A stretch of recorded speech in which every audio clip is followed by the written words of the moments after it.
So you want to paint from your own photos, but you're not a professional photographer. Me either.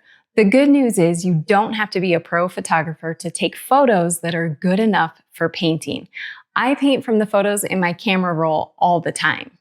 The secret isn't having a perfect photo that you can copy.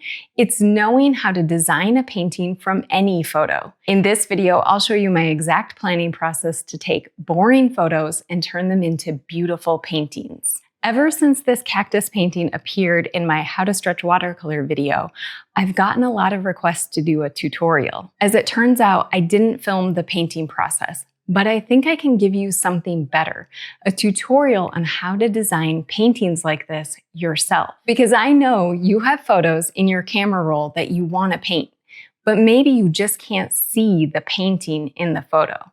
Let me see if I can help. I'm going to show you my planning process for this cactus painting, but you can do this with any photo, your own photos or stock photos. If you want to try your hand at this cactus painting, I've included a link in the description below to my line drawing. I will also throw in a few of my cactus photos so you can design a painting yourself with the tips that you're going to learn in this video. So I was at the library waiting to pick up my son when this amazing cactus caught my eye. It's a spineless prickly pear cactus and they grow huge. This one was practically glowing in the sun. And I was a few minutes early, so I parked the car and snuck out to snap a few photos before my son came out. I didn't want him to catch me and think I was the most embarrassing mom ever. So this was a quick and dirty photo shoot. Since I had zero time to compose a shot, I just tried to get as many angles as possible. Some wide shots, some medium shots, some close-up shots. If you only have time to get one shot, just get a wide shot because you can always crop in later. Now, when I got home and looked at the photos on my camera roll, I couldn't see a good painting right away. The photos weren't as vivid as I remembered. They didn't have a focal point, and they felt overwhelming. Even just focusing in on the cactus, which was huge, seemed too overwhelming to paint. But all those things can be fixed. So here's what I did. I chose my favorite photo, a wide shot of the entire cactus, and I edited the photo on my phone. I'm going to show you here on my iPad so you can see it larger. Before doing anything else, I changed the saturation of the photo. Here's the before and the after.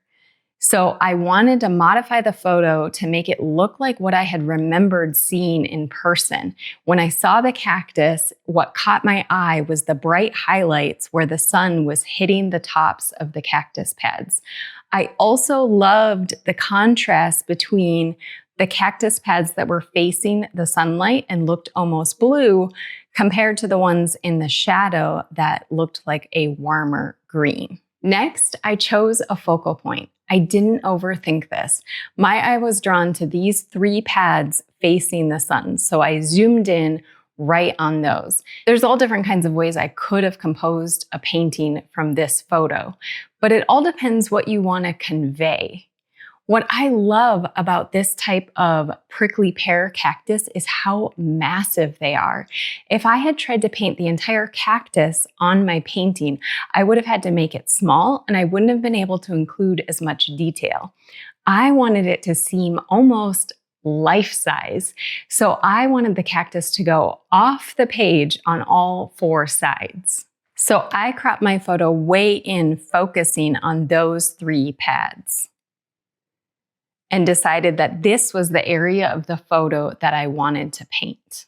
So I blew up the section of the photo I wanted to paint to the size of my watercolor paper, which is 8 by 10 inches.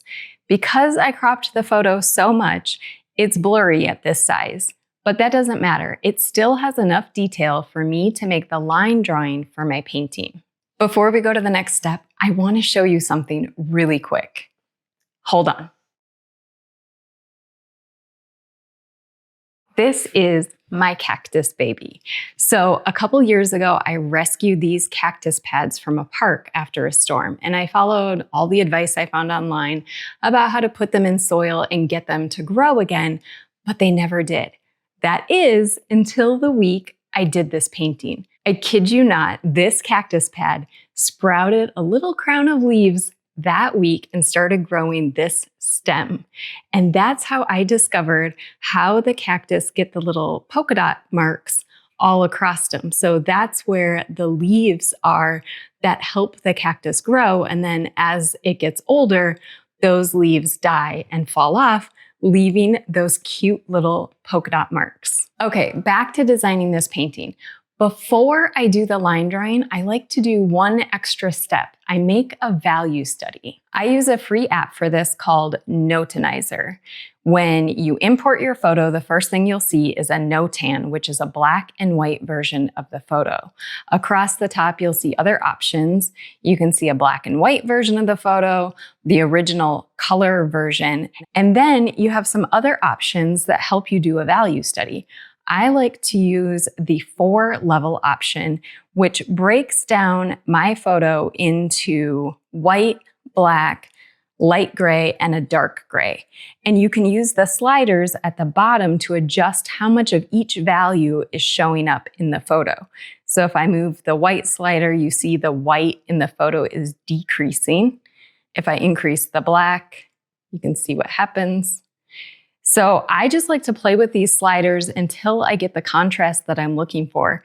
Generally, I like to boost the highlights on watercolor paintings so that we get that glow in the painting, and I like to decrease the darks.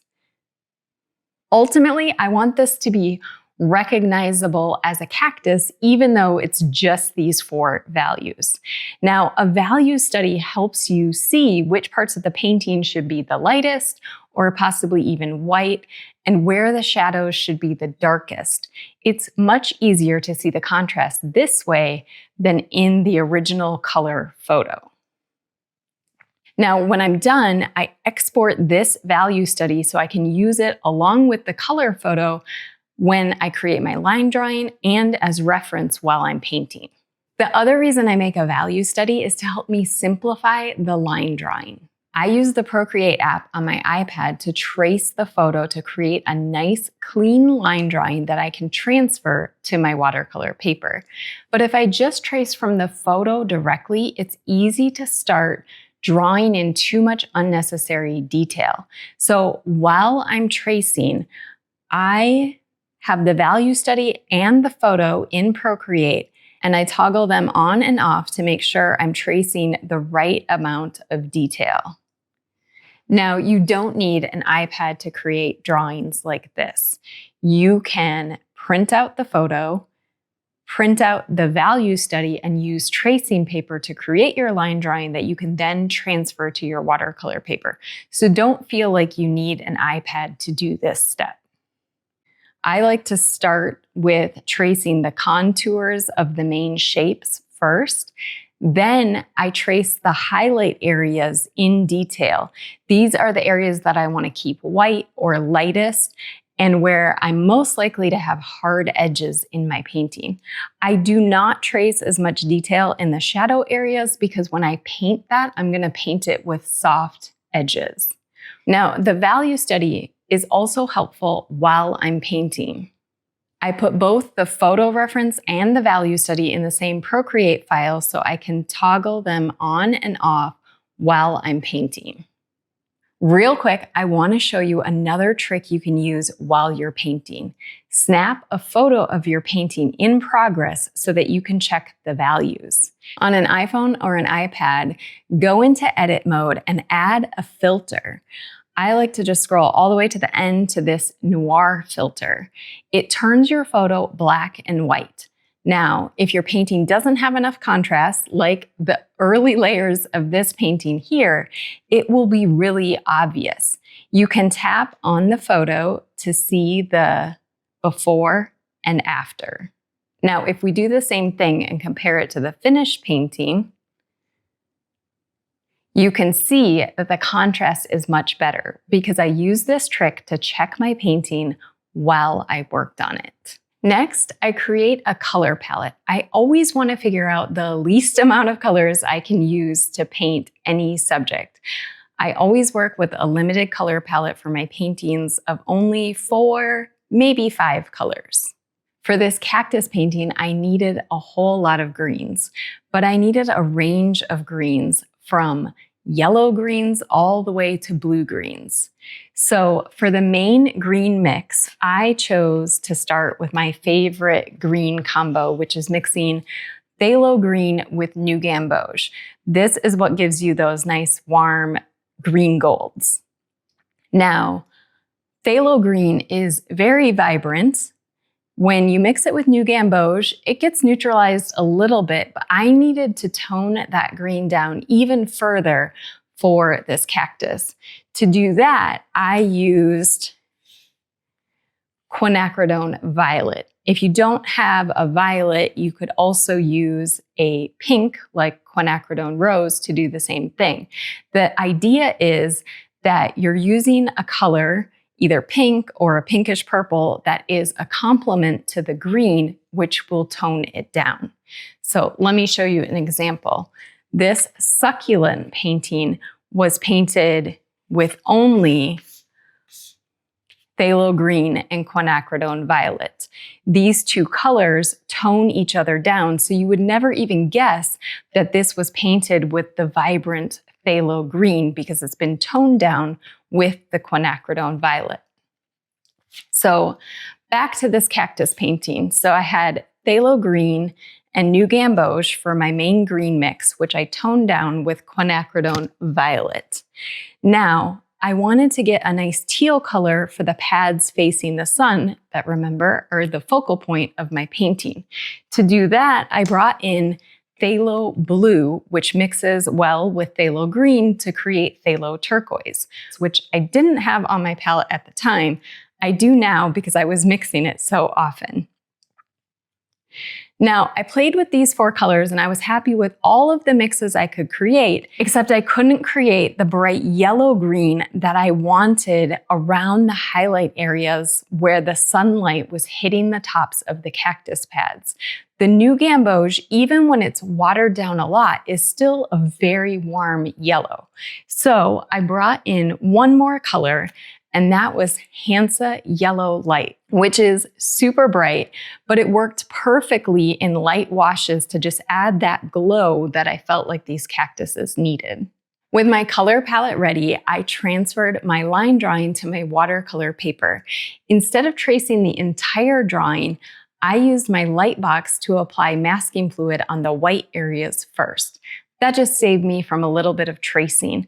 Then I traced the remaining lines with my pencil. You can grab my cactus photos and my line drawing at the link in the description below so that you can design your own cactus painting, or follow this planning process to create a great painting from any photo. First, edit the photo, crop it to your focal point, do a value study, make a line drawing, choose a color palette, then paint your beautiful painting. I hope you'll try this planning process with the photos that you've been saving to paint.